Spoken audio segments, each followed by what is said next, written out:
Hello and welcome to episode number 4 of the Stagger tapes. Today I sat down with Breyton Davison, who's fresh off a 3-month trip to the United States. I've done my best to get the audio as good as possible, but it was raining really heavily for a while there, and unfortunately we don't have a soundproof studio to work in. If you need sponsor thank you posters, framed photos, or something for the crew, send James Selwyn Photos a message on his Facebook page, or his website, jamesselwynphotos.com. And that's James Selwyn Photos, not photography.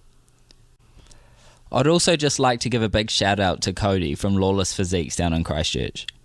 I've recently teamed up with Cody as my strength and conditioning coach for the upcoming racing season, and I'm excited to see the improvements that I can make in my race fitness. He's got a wealth of knowledge in race athlete development, so get in touch with him at Lawless Physiques on Facebook or Instagram to get your own program. Anyways, this is a 51-minute interview with Breyton Davison.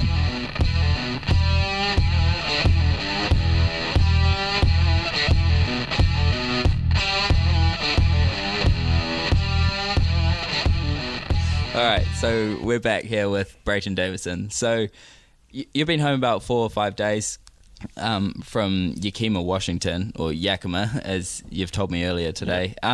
So for what reason did you end up there, and why sprint cars? Okay, so basically I just felt like I didn't get enough laps last season as I wanted to. We just had a lot of bad luck and a lot of problems, and I made a couple of mistakes myself. Whenever things were going right, I'd make a mistake to mess it up, and the other 80% of the time we just had little things go wrong, like out of our control, and I just wanted to go somewhere and get some laps in. And my partner Haley lives in Washington, so it's mostly sprint car populated there and 360 sprint cars, so she sort of told me who to get in touch with over there in terms of owners and stuff, and so I gave Doug a call and we managed to get a deal together, and it started off with obviously Yakima, like you said, and we almost got second on our first night there, and we had a practice night actually prior to all that starting, and that was really good. And I remember the hardest part about the sprint car was getting used to the wing. Obviously it's kind of different to the midget with having no wing, so I think the hardest part was definitely getting used to having the wing on top, and you can't throw it in and like you can in the midget, like as you'd know, and so it's sort of about getting the weight on the left rear and getting the air on the wing and entering the corner, and that's what took me a while, and I think I got 3 runs, and I think by the end of the 3rd run I wasn't fully confident, but I was almost there, and I was just like, hey, tomorrow I've just got to go in like blazing and just do it. I've just got to like stop thinking so much about it. And I think we went second quick on our first night as well, and we just had a real good night, and we're coming second, and we're looking to finish second on that first night, and then the rear end dropped out of it and on the final lap, and that sucked. But yeah, that's sort of how my year in New Zealand went prior, so I wasn't too surprised. But For those who don't know, explain who Doug is and how you come about and what kind of teammates you were working with in there. Oh yeah, so Doug's Canadian, and he usually runs like 2-3 cars a night.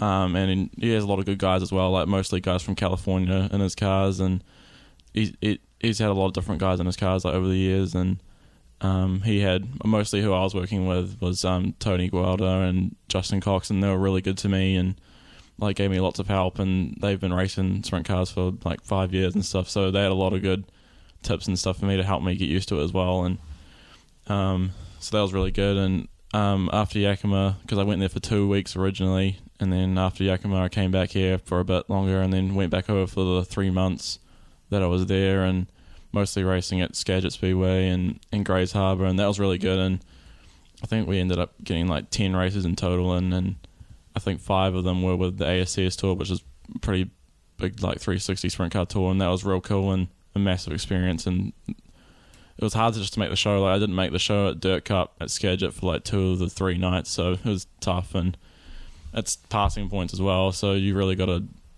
work hard early, and that's something I've always struggled with, even in New Zealand, is working hard early and qualifying well and making those passes early. And so it was hard to sort of get used to that, but once I did, I think we were away, especially at Grays Harbor, there was a lot of room to race. It was a big wide track, and that was probably where I excelled better, and we got 10th with the ASCS there, and that's where I felt most comfortable, and I've always felt like I was actually like had a top 5 car every night. It just little things would go wrong, like just like in New Zealand. So, but it was good to know, and good to know for when I come back. So yeah, it was a really good experience, and I loved working with Doug and all the drivers that he had in his cars as teammates, and just learn a whole lot. So you mentioned there about dirty air and trying to get the air on the wing and onto the left rear. Did you? Was that the hardest part? I mean, obviously the cars react a lot differently, but the competition's a bit tougher over there as well, because those are all natural sprint car guys, you know? Yeah, so obviously the competition was tough. Like, they race at those same tracks every year, like, and there's only like 3 or 4 tracks in the area, unless you go up to Oregon, which is about a 2-hour drive. So they're racing at those tracks all year, and so they're real tough. And then, like you said, with the dirty air, that took me quite a bit to actually learn, and I never realised it. Well, I realised it really early, but it took me a while to learn it. So, yeah, and basically, like, you can't get right up behind someone or you get really sideways, and you just end up going backwards and losing your momentum. And one of the biggest things in the sprint car for me was momentum, and once you lose that momentum, it's hard to get that track position that you lost back. And so I feel like that it was really hard to keep that momentum all the time, especially when you catch up to someone and it's hard to pass them, and you just end up losing all this track position. But by the end of my trip, I feel like I had that pretty down packed, like, well, and yeah. Where did you feel like you excelled in the sprint car? Because I mean, I know you've done, we'll talk about it later, but you've done a lot of sprint car racing on iRacing, so it's not the first time you've technically been in a sprint car, you know. So where did you feel like you actually had an advantage? It's tough. I'd say probably just with, well, so especially at Skagit, like, that's a real narrow track, so I feel like I came with Western Springs being quite narrow as well. I feel like I came in with quite a bit of knowledge about that and how just to be patient and stuff as well. But I think that I don't know. It's tough. Like, I don't know. I wouldn't know if I had an advantage or not. It was just a tough deal. But I think just with the competition we have in New Zealand, like, obviously up against like Pickens and Hayden Williams and Shane Alec and stuff every week, like, it was sort of the same competition but different, obviously, in a sprint car. So in that sense, like, versing tough competition, like, that's where I think it was kind of the same, and I was kind of used to it.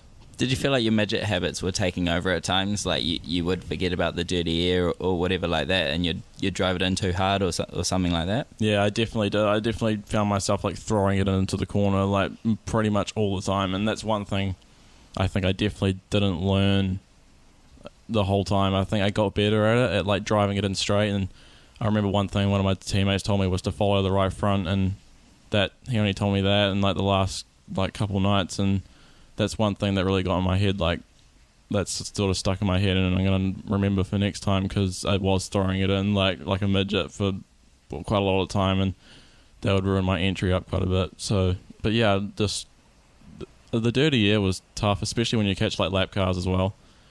I found whenever I caught a lap car, I'd get flustered because you get behind them and you get all sideways, and then one guy goes past you, and then you just keep going backwards because you get flustered and stuff. So yeah, that's what I found toughest, probably. Before you even got there for the second trip, you had a hell of an experience in customs. So it's just trying to get into the country. Yeah, Do you want to say a bit about that? Yeah, so I came back, like, really quickly from my first trip to Yakima, and they were just quite, obviously the immigration laws are really tough over there, so they're just wondering, like, why I'm coming back so quickly and what for, and if I'm trying to work illegally and all this stuff. So it was pretty crazy, and it's pretty worrying as well. Like, they're pretty tough, and they don't care really who you are and what your name is. It's just, we don't want you here. Like, they don't want anyone there that is an American. So you actually got sat down in a room and interrogated. Yeah, pretty much. It's a scary experience, actually. That's funny. Yeah. So one of the better experiences you had over there was you got the opportunity to go with Haley to the Knoxville Nationals. So yeah. that'd be like something you've never seen down here. Oh yeah, that was insane. And she always told me about it and how cool it was, but I didn't actually believe it until I was there and saw, like, all the people there. Like, obviously there was Casey, like, because Haley's good friends with Wayne Johnson, and so we were hanging out with them one night on their qualifying night, and we had Casey Kane on one side and Kevin Thomas Jr. on the other side. So that was pretty cool to be like, we were like right around with like, all those guys, and Casey Kane was there the whole night. Obviously, he's one of my idols. I was just sitting there staring at him the whole night. Did you actually go and talk to any of these guys? Nah, I didn't. I sort of didn't want to be that guy, so I just sort of stood back and watched them like a creep.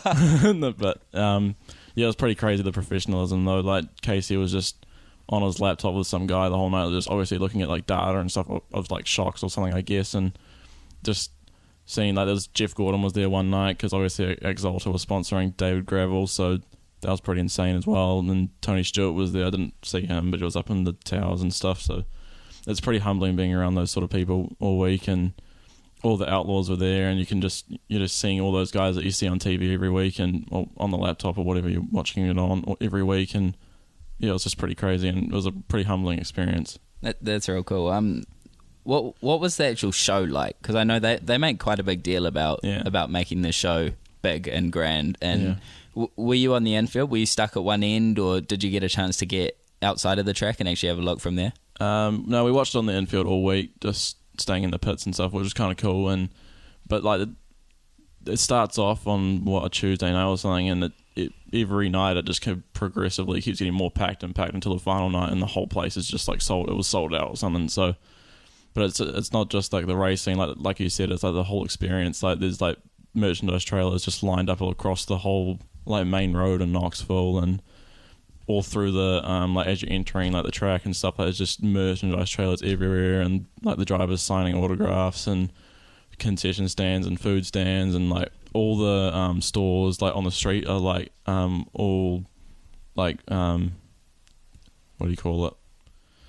They're really dedicated to the sprint car racing. I know in a lot of the documentaries and stuff that they have from out there, they talk about how the whole town gets behind the show. That's it. That's all the like the whole town is like, they're all like what do you call it? Just like, I'm not sure what word I'm trying to think of the word. Like like you said, they're behind the whole event, so they're I can't think of the word, but they all like all the, when you go into the stores, like they got like signs like saying like Knoxville, like in the nationals and stuff, and just trying to promote it. Yeah, that's the word, promote it. They all the stores are promoting the event, and I mean I've heard the town pretty much shuts down on the final night. And with so many people in, you'd think it would be like the perfect kind of opportunity for them to stay open, but they're so passionate about sprint car racing that they actually shut down. Yeah, it's crazy. It was cool, and like that. All the residential homes around there like sell their like land for parking and stuff, so just so you can park there, and there's massive like trailer parks where everyone's like parked out and staying throughout the week and stuff like that. That's real cool. All right, so let's go back to your actual career here in New Zealand. So I know you didn't really want to talk about it too much, but you've got quite a historic history here in New Zealand already, and you're only 18, 19 years old. So your old man raced, you're a second generation driver. How much can you actually remember from his career? Not a lot. I don't have the best memory, but I do have seen obviously the photos and stuff when Dad had his cars and was running Bryce Townsend in his car and ran Bryce Kenyon in his car, and obviously that was really cool. And I've just been going to Speedway, ever since I was a kid. Well, since I was born, pretty much. I think as soon as I could go, we started going with Dad and stuff. So that was always cool, and seeing Dad's cars and stuff as well, and that was really cool. From a young age, I think you were about 7, you got your first quarter midget and you started racing them, and it was quite obvious from an early point that you were going to be a big deal. So you won your first race really early into your career, and from there it just kind of took off. I mean, in the quarter midget history, you won the Les Berry Champs 5 times, which is, for anyone who doesn't know, it's quite a big deal in quarter midget racing. It's kind of our big race. Yeah. And then you've got a range of other achievements. So 2011, 2012 came along, and you got teamed up with Luke Fisher. Yeah. So Luke Fisher helped you guys out to get on board with CRC. Yeah. So basically, Luke's been just helping me out ever since, I think, like what you said, around 2011, 2012, something like that, and basically got us teed. I think it was when he was running the Synergy team with Justin Inslee and Brad Mosen was driving the car, and they had CRC, and my dad was helping out Justin as well with his work and stuff. So I think it sort of got teed up with the CRC deal from there. I think sort of Justin Luke got that teed up for me, and since then Luke's always just, I think he saw something in me or something, as he says, and has sort of just supported me and backed me since then. And since then he's sort of helped me get more sponsors like throughout my years, and just helped me a ton. Like, I don't think I'd be sort of where I am without him and his support behind me. And he's got a whole lot of knowledge as well, like not just the sponsors and stuff. Like, he's just always giving me tips, and he's got a lot of knowledge. Like, he's been to the what's that big Salt Flats thing? Oh yeah, I know what you're talking about. He built a deal for that with Simon and stuff, and been to the Chili Bowl. Like, he's done all that. He's been there and done that, and so he's always got a lot of good tips and stuff for me. Yeah. So you were talking about it earlier. You've had quite a lot of tough times over the past few years, and it must mean a lot to have your team stuck behind you like they have. Yeah. So we've moved on from our family team and stuff with my dad, and he's sort of pulled out a bit, and my crew like Brett, Gary, and Emerson, and obviously Luke, they've stuck behind me, and from wherever we've been, with especially with being with Seamount last year, and that deal didn't go the way we wanted to, and they've still stuck behind me, and we're in the works of a new deal this year, and they're still behind me. So pretty much from the start, those same guys have been behind me, and yeah, you can't really keep going forward in the sport without having people like that behind you that stick behind you through everything, you know. So yeah. So at about, I think you're about 10 or 11, you guys bought the ex-Ricky Brett TQ. Yeah. So that was really successful. That was kind of the first water cooled to really have some success in the TQ class. Yeah. So your dad made the purchase, you bought that as a family car, and you started turning laps in that at about 2012. So I think you're something like 11 years old. So you'd been turning laps in that for a long time. Do you think that really helped your career progress, getting into the car earlier like that? Yeah, that's probably one of the biggest turning points probably in my career, I guess, is getting early in there. I mean, I know it was only like practice laps at Paddy Tonga and stuff, but it was still like getting the feeling of a different car and a more powerful car, and especially at 11 I was sort of just blown away by it, and I think that definitely helped me a lot more with the quarter midget, because going from the TQ power to a quarter midget power is obviously huge. So I think that helped me a lot in the quarter midget. And then I think when did we ever first go in a midget? I'm sort of moving off track now, but when we ended up getting the midget at I think I was like 14 or something, that then helped me in turn with the TQ once we moved up to TQs, because I'd driven a midget and done lots of laps in that. So that probably helped make the TQ feel real slow, wouldn't it? Yeah. So that helped me a lot on the TQ as well. So just making those big steps early, even though we weren't racing them and it was just laps, that still helped me with going back to what I was actually racing at the time. So fortunately, we have a sanction here in New Zealand called CTRA, which is like the Circle Track Racing Association. So it's kind of the lesser known one. They're kind enough to let you go and race early. Yeah. So you guys travelled down to Ashburton Speedway for I think it might have been you did a two race stretch. You did Ellesmere for the CTRA New Zealand, and then Ashburton. So at Ashburton, you actually got your first feature in the TQ. So it was a fastest off the back race, and you were only like 14 years old. Yeah. We won it at 14, and I remember that race clear as day. It was a crazy race. I don't know where we ended up starting, but we got into the lead early because the leader actually pulled off or something, but we managed to hang on to the lead the whole race there and ended up winning it, and that was crazy. I think because that was the last race of our stretch there in Christchurch, and that was actually a black track. It wasn't even CTRA, I don't think so. But yeah, that's a really cool track, Ashburton, and that was obviously a cool experience winning that early, and I think we had Ryan Barry there as well, and so we had decent competition there as well. Like, obviously Ryan's pretty accomplished in the TQs, so and then obviously the previous weeks before, I think at the CTRA championship at Ellesmere, I think we got like 5th or 7th or something like that, so it was pretty good, and we started off pretty good early, like you said. So for sure, I mean, getting the opportunity to go and actually race before you're allowed at Speedway New Zealand, a lot of guys don't get that chance, so that would have excelled your career by quite a long way, wouldn't it? Yeah, it just gave me a head start as well, just before going to Springs as well. I think it definitely helped a lot. Yeah. So you mentioned before you guys bought that midget quite early, so that was the Casey Kane Racing Joe Saldana Chili Bowl car, so that was a wide body stealth Mopar, I believe. Yeah. And so you had your first midget race in that. You'd been turning laps for probably a year or maybe even less than a year, and then you made your way down to Harrisville for the Wing Thunder Series, and you were able to actually have your first race there.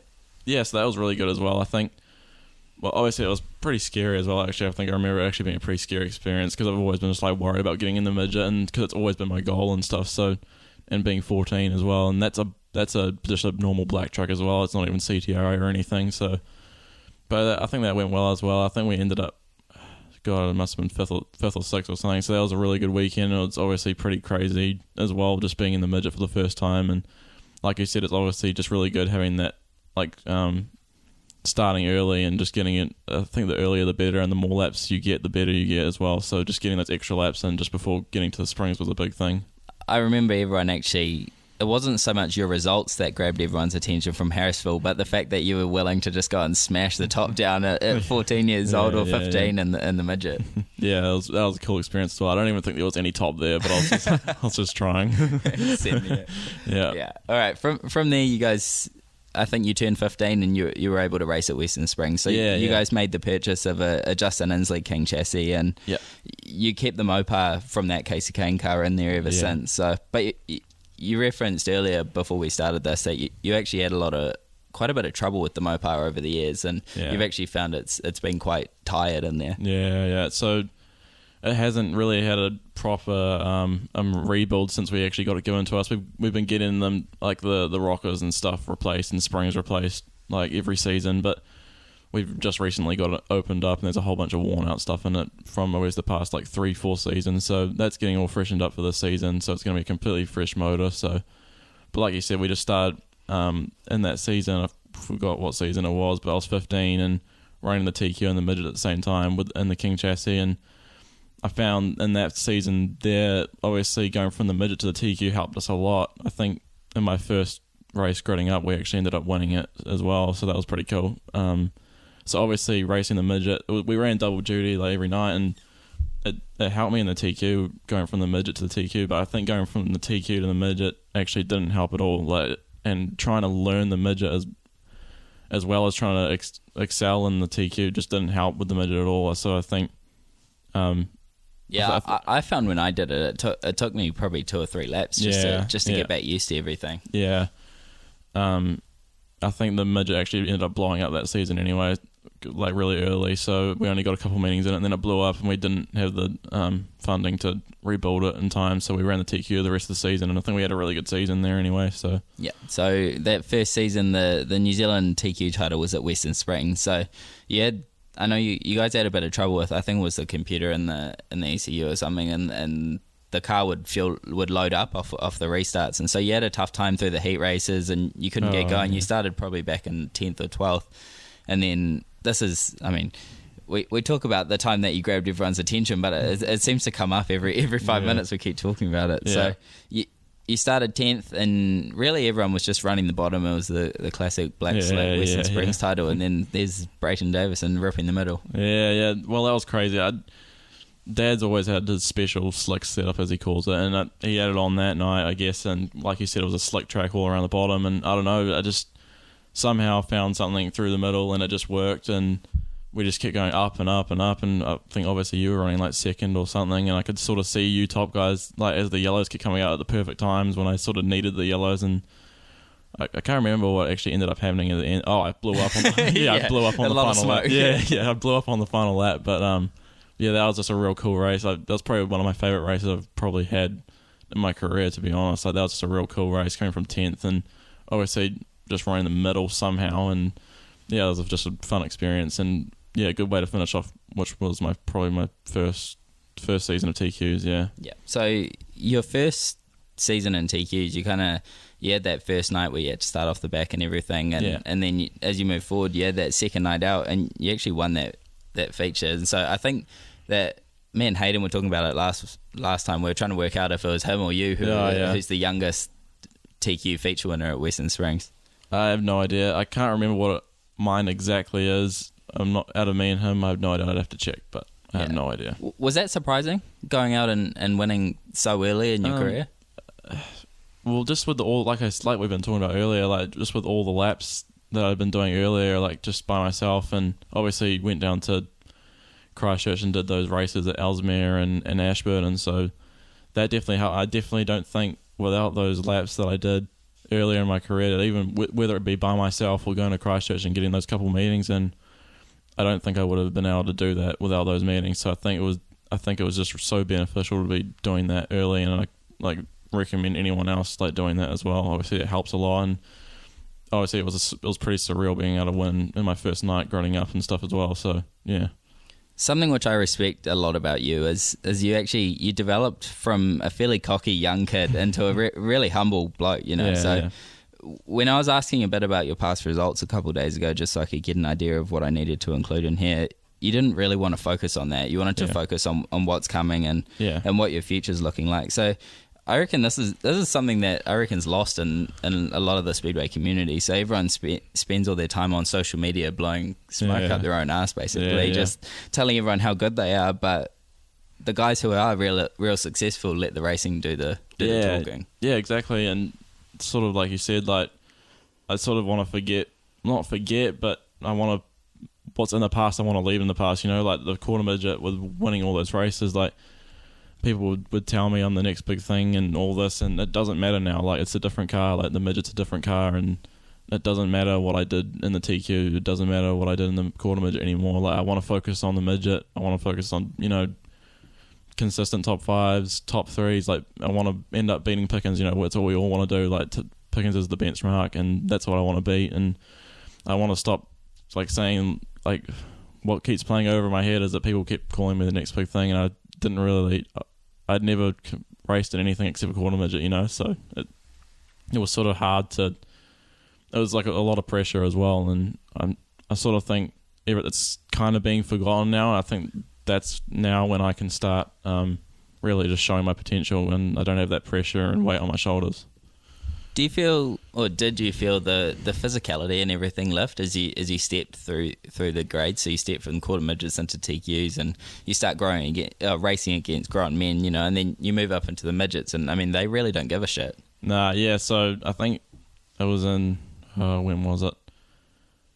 Must have been my first full season in the midget when we gave up the TQ in full, and I think we ran really good, actually. I think we ran really good that season, and I don't know what season it was. I think I was 16 anyway, and they really, like you said, they really don't care at all, and you got to earn their respect, you know. And so I feel like I was sort of being roughed around quite a bit because I was younger, and I'd go and smack people up there on their tail like after the race because I didn't like how they raced me and stuff, and I don't know, just trying to earn respect and stuff like with those guys. Like, they just don't care, and like who you are and what your name is, like I said. And so yeah, that's probably the benefit of being you and who you are, is you're not scared of anyone. I mean, we've seen you go and have little scuffles in the pits with whoever you have to do just to go and sort it out the old school way. Yeah. I don't know, with Speedway New Zealand, how they are, they don't really allow that anymore, and I see why. Like, it's just, I don't know, they don't want the sport to be viewed like that, I guess, but trying to make it that family sport. Yeah, exactly. Yeah. But I still believe in confronting the person, and when someone races me bad, I like them to know about it, you know, and I want it to be sorted out properly, not like going on your phone and putting it online and stuff, you know. For sure, yeah. My favourite quote, I was going to add it in earlier, but my favourite quote is from Brian Clausen, where he talks about how he'll let everyone else say how good he was or how good you were. He's just fully focused on doing the best job that he seems to try and perfect his craft, you know, until he tragically lost his life. And you guys were actually relatively close with similar sponsorship to him. You'd spend quite a bit of time around him. Yeah, so Brian was a real good guy. I didn't know him really well, but we shared the same sponsorship and stuff. I got to know him like fairly well, and it's just like you said, he lets everyone else do the talking, and he was just so cool-headed. I remember my dad telling a couple stories about him because Dad crewed for him as well for a bit, and just such a level-headed guy and never loses his cool or anything like that when anything happens. So spending time with him and I guess just learning about who he is and learning his racecraft, I think is the biggest thing. I think he was probably one of the best drivers of our time, you know, so just learning off of him was really a beneficial thing at the time. So you talked about it earlier. You've had a real roller coaster of a couple of years, and you've had a handful of midget podiums at the Springs and a few real strong showings, but you've also had some of your lowest lows. So we talked earlier that you were picked up by that Seamount Racing team, and it seemed like a good move at the time, and it started out well. You had a bunch of speed, and and a lot of success. I mean, I think I remember racing with you one night, and you disappeared and ended up on the podium. I had no idea how you did it, and then things started to kind of spiral out of control a little bit, and there was a lot of disconnect between you guys and the team. Yeah, so I think it's just a communication thing. I think, and we were all on the same page, and I guess it just happens sometimes. I think some deals just aren't made to work out. Like you see it every day, like drivers leaving teams and NASCAR and stuff like they leave teams just because things aren't working out. It's just everyone's not on the same page. So I think with Team Out, we just weren't on the same page and the communication wasn't where it needed to be. And I guess we didn't have similar goals in mind either. So, but obviously I'd still really appreciate the opportunity they gave me. And we did have a little bit of success early there, and they have some really good people there, and Brett Morris obviously gave me pretty much everything I could have wanted and gave me the best opportunity to succeed. It just didn't work out. It's just one of those deals that didn't work out, I guess. That was also your first time racing for someone else as well, so it was probably an experience that you haven't really had before. Do you feel like you learned much from it? Oh yeah, a lot. Like obviously the communication thing was the biggest, and it is very different racing for someone else. Like, because we've always raced for our family team, so we sort of always did what we want. And going over to someone else's team, they obviously have different goals and different things in mind of how they just do things differently. And I think it could have been my fault in a way that I didn't maybe agree with some of the ways that they did things. And, you know, so going back to what I said, that we do things differently and we just weren't on the same page. And I think that's just what it was, and just not being on the same page and doing things differently. You've got a pretty big part in the New Zealand sim racing community. So that was kind of something that we talked about when we were quite young, about how cool it would be to have that kind of cool environment online as well as at the racetrack. Because I mean, we don't really get to race that much down here. So we kind of, it started with me and you just talking about it, and then you really ran off with it and turned what started as just an R Factor league with the boys into this kind of empire that's New Zealand sim racing. Yeah, so obviously we started off with R Factor and stuff, and then this new thing, iRacing, came out and had dirt on it, and it, like you said, it sort of started off as just a group of friends jumping on and just having fun and stuff to where now we run like full events and they're live streamed and all sorts, and it sort of helps people that I guess don't have the money to run in real life. They can get pretty close to it by racing on iRacing, and it's just as close as you can get to real life. So it really helps those people that can't afford to race in real life to get as close as they can get to the real thing. And obviously we're getting live stream now, and lots of people are behind it. Like almost anyone who's into dirt racing in New Zealand is sort of on iRacing or R Factor, I guess, in that way. So yeah, it's just cool to be able to provide to people that can't race in real life, you know.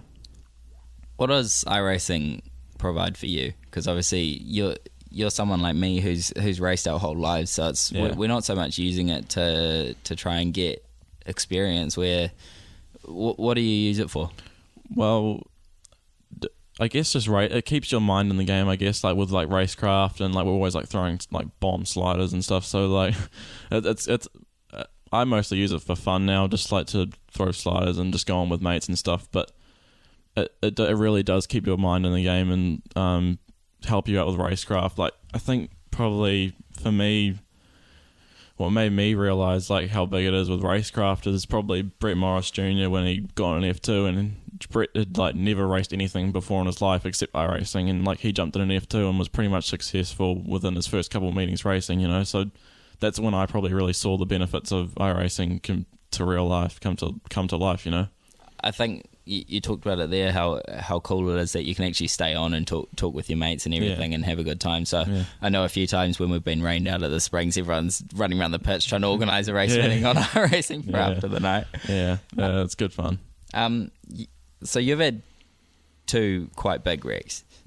So one of them we saw a little flashback of at River Cities the other week for the World of Outlaws, was someone getting stuck up in the catch fence. So at Keke Speedway at the probably midway point of last year, someone stepped out in front of you and you rode a wheel and ended up in the catch fence. What was that like? That was probably freakier than my big one at Spring. It was like, I think that was 3-4 years ago. So we just got stuck in the fence, and could have been a lot worse than it was, like, as you know. And just being upside down against the fence, and I just had no idea how to get out. Like it was just crowded in by fence, and I had no idea. Like obviously your dad, I think, was the first person there and like sort of guided me out. So it was a pretty scary experience. Did you drop when you undid the belts? Did you start falling? Yeah, and the muffler was like bent in like to where you get out as well. So it was pretty. Yeah, it was just a scary experience, like being like that. Yeah. I feel like those kind of tracks, they don't expect that as well. Because I mean, if you look back at the photos beyond the ones of you smiling getting out of the car, but you're actually really close to having a post come in the top of the roll cage. So I think that's something that we saw in that River Cities crash as well, which I'm surprised no one really blew up about it. Is that he landed. And the post is kind of in the sprint car. They've got that big sissy bar there, and the post is just inside of that. So I mean, he was real lucky, and I think you were as well. Yeah. The post almost came into the top of my cage when I landed, so it was pretty lucky there. And obviously, with that River Cities crash that you're talking about, like it was like centimeters away from going through his, driver's side, and like probably could have been a lot more fatal than it was. For sure, yeah. I mean, we've really seen over the past few years the safety starting to come back into it with the tragic loss of Greg Hognett and all of those guys, and we've actually seen the World of Outlaws and USAC even say that they're not going to race some nights because the track's not in the right condition. So I think we're pretty lucky here in New Zealand of the safety condition of our tracks. Yeah, we have good safe tracks. I think one thing that a lot of people have noticed, and I think that we need to try fix, obviously, is those fences at those out of town tracks like Kiki and Huntley and stuff like that. I think the fences need to be brought right up to the concrete fence, because there's that chance of landing on the concrete fence and with your cage and stuff. And I think those track owners don't realise that. But like you said, like things have gotten a lot more safe. And I noticed in America, in the Pacific Northwest, they've all added like bars in to the cage, like to help support the cage more in the sprint cars. So yeah, they are starting to catch on over there, definitely, and they're adding bars in to help keep those cages from crumbling in. Are the halos compulsory now over the top? No, they're definitely not. I've seen like people's heads like sticking up the top of their cages. Pretty crazy. That's madness. Yeah. Did you actually get to watch much racing while you were over there, or was it just the racing you did and the Knoxville Nationals? Just the Knoxville Nationals. I think I watched a couple races before I went to Grays Harbour and raced there, just to sort of watch and get a good scope of it. But I didn't do too much watching. It was just sort of racing and watch the Knoxville Nationals.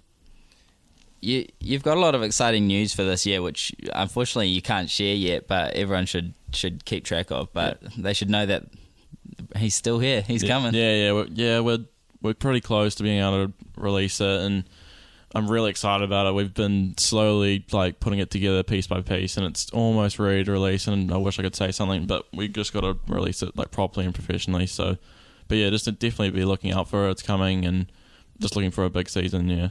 Something that I remember when I first met you, so I think I met you when you were 7 and I was 9 or something. And I think the main thing that I remember from when I first met you was your infatuation with NASCAR. Yeah. And you'd spend so much time even staying home from school on Mondays and stuff to watch NASCAR. So how did NASCAR actually influence your life? Mostly just with the drivers and Casey Kane, and I think just the fact that that's where the money is, I guess, in terms of racing, and the fact you can go from dirt, like a lot of guys have gone from dirt racing to NASCAR, like Casey Kane, Jeff Gordon, Tony Stewart, and then now obviously Christopher Bell and Kyle Larson. So just the fact that you can go through that way and earn lots of money and race for a living, and that's sort of my goal now, is racing for a living. And I'm not sure if my goal for a while, like you said, was NASCAR, and I don't know, lately just seeing, especially with how far the World of Outlaws has come, like there's a lot of money in that now, and that's sort of one reason why I got into sprint cars in America, is I think that there's a lot of I think you can really earn a living out of racing with the Outlaws. So I think that's probably my new goal at the moment. I mean, obviously NASCAR would be cool, and obviously it's still the top in terms of earning money and stuff, but it was obviously the biggest influence in my life, and it was on TV like every morning, so, and just seeing like your idols racing, and that was pretty cool. So yeah. Was the reason you raced sprint cars when you went over there, was that just relevance in terms of the location that you went to, or was that a goal that you went over there to kind of experience? It was just multiple reasons. Like one, it's the most relevant for the area I was in, and then two, I think being in America, like I said, like I think most of the money over there is with sprint cars. So I think I sort of wanted to start off there and start with 360 sprint cars and try to sort of accomplish that in a sense, and then move up to 410s and eventually, hopefully, one day get to Outlaws. It's a long shot, but that's sort of my goal at least. And yeah. So what are your future plans in terms of the next, from 6 months to a year to 2 years? Is there a timeline that you're planning on hitting? Are you going to go back and race for Doug again, or what's coming up? Well, obviously, first I just want to get through the season in the midget this season with our new deal, and I plan on going back next year. But in terms of goals in the future, I think obviously just I want to be with the Outlaws. Like that's probably my new goal. Like when did I start thinking about that? Probably a year ago, maybe. Just it's been pretty new. Like it's always been NASCAR, like you said, but I think it's sort of changed like in the last year and stuff. So I don't know. It's tough. Like, I have a plan in my head, but it's hard to sort of put it into words. Put it into words. Like I definitely want to go back there, and I want to go up through the ranks. I don't want to rush the process, you know. So I want to start off with 360s and sort of start winning in that, and then move up to maybe the All Stars and get a deal. It's all money though, like and sponsorship and knowing the right people and stuff. So it's a tough deal, but I do have a plan in my head, and I just got to keep working towards it, I guess. And what must give you hope is seeing the kind of success and the pathway that guys like Buddy Kofoid have taken. So he raced for Doug as well out there, and he stepped into that Nienhuiser ride, and he's running All Stars and Outlaw shows and everything. So it must be promising knowing that you're in not the same pathway, but at least the same kind of ride that he started in, and that it is possible. Yeah. So like you said, Buddy started with Doug as well, and he's moved up to the All Stars running that Nienhuiser ride. So there is hope of getting there, and I think a lot of it is money and knowing the right people, but it's also your talent as well. And I feel like I never really got the chance to showcase my talent in America. I think we had like lots of things go wrong, and I made mistakes, but I think I also put a lot of pressure on myself. So hopefully we can get a longer schedule sorted for next year, and I can eventually what do you call it? I've got a certain like standard that I set for myself, and I really want to reach that standard and have everyone else see that standard, and hopefully that keeps me moving forward. Is Breyton Davison going to be returning to Yakima, Washington, or is Breyton going to be going elsewhere? I'd say next year probably just Yakima, Washington again, I think. Well, I mean, you didn't really get that good of a shot at stuff like Dirt Cup and stuff this year, and that I don't think people really understand how big of an event that is. I mean, the guys like Sam Haferteef and all of those guys there who went on to run and even win in the following weeks. Yeah. So just tough competition, and I think like once I can get top fives and top threes and wins, like then I'll start looking at trying to move up to like 14s and stuff, you know. So like I said, I don't want to rush the process. I just want to, and there's tough competition there, and like you said, Dirt Cup's a tough deal as well. So I think it's just time and laps. Like my whole career has been just time and laps and experience, and I think I just got to keep building that up. Do you feel like age is on your side? I used to when I was 16, but I feel like I'm getting older now, like 18, 19. Like I feel like there's a, what do you call it? Maybe like a age bracket where like owners want you, and I feel like it's sort of like anything younger than like 21, 22, they sort of like are looking at that like age range, and so I'm sort of getting close to the end of that, and I sort of want to make sure that I'm at the standard that I want to be at by the time I'm at the end of that age range. Yeah, I think this year what's pretty exciting is we saw more Kiwis get over to the States than we have ever before. I mean, there was you, Troy Pennington went over and ran micros. Emerson Vincent was there racing micros, and even more than that. Was it a few years ago that almost felt out of reach for a lot of New Zealanders? Do you think that we've progressed, all our stuff's progressed, and we're a little bit closer there?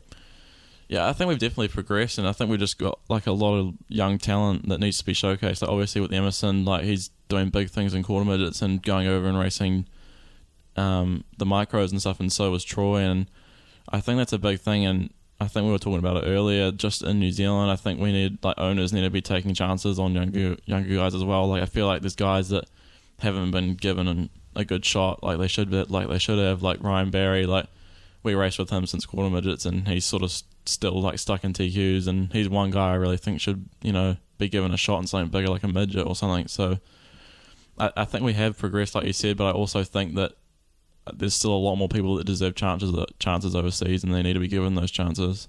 If you could pick, it's a tough question. If you could pick 3 guys that you could give a shot to right now, if you were a car owner, who would they be? I know Ryan's number one. He's probably number one for both of us. Yeah. I'd say definitely Ryan. Probably one of the Bakers as well. I think they definitely deserve a shot. I think there's talks that one of them have been given a shot possibly. So that's cool. Who else?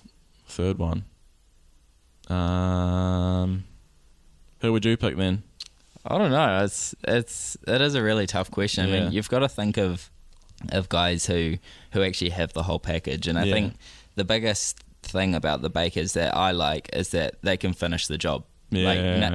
Nothing gets in the way of them getting a win sometimes, and I think that's, as a car owner, that's the kind of thing that you want, is you want to know that your guy, when it comes down to it, he's going to get the job done. So I don't know, it's kind of hard to think of who my final guy would be. I mean, there's a lot of young guys like Troy and stuff who he's got that experience now as he's gone into the States, and you're right. Yeah, he's got that experience after going into the States, and I think a little bit more time he could be ready. He's still got a bit of progressing to do, but that's a hard question. He's close. I think a lot of guys actually have been, now that I say that, a lot of guys have been given chances. I think obviously with Brett Jr., Matt McCutcheon and Nathan Howard, like they're all going up, so I think those chances slowly are starting to be going up. People are giving the guys like that chances. So I think we're getting there, and there's just a couple more that need to be given chances. And I think, obviously, with Emerson getting older, I think he's going to be deserving of a chance once he's old enough as well.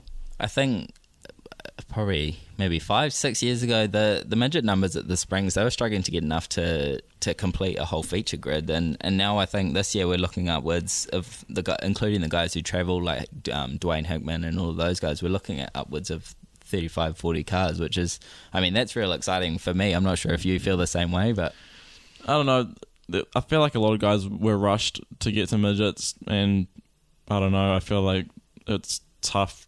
There was a lot of guys that were tough to pass last year, just to say, I think that's the best way to put it. And obviously this season, I think there's maybe like 10 or 15 more new guys as well. So that plus all the people from last season, I think it'll be tough to actually make a show, because obviously some of those guys moving up, like Matt McCutcheon and Nathan, like they were winning all the time in F2s last year, so it's actually going to be tough, and I think they're going to actually be like fairly tough to pass, so it is tough, but it also is really cool that midgets are growing in New Zealand, and there's a lot of young talent coming up.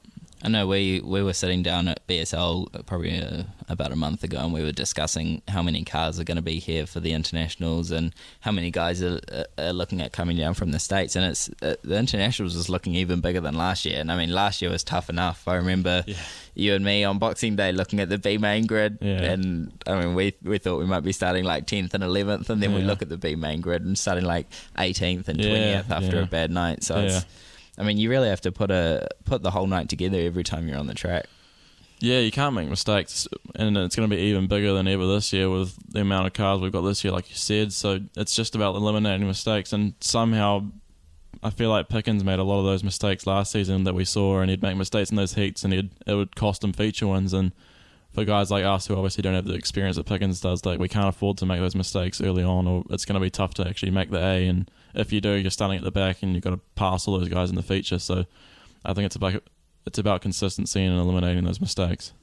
Do you think that this experience that you've had in the States is going to help you this year?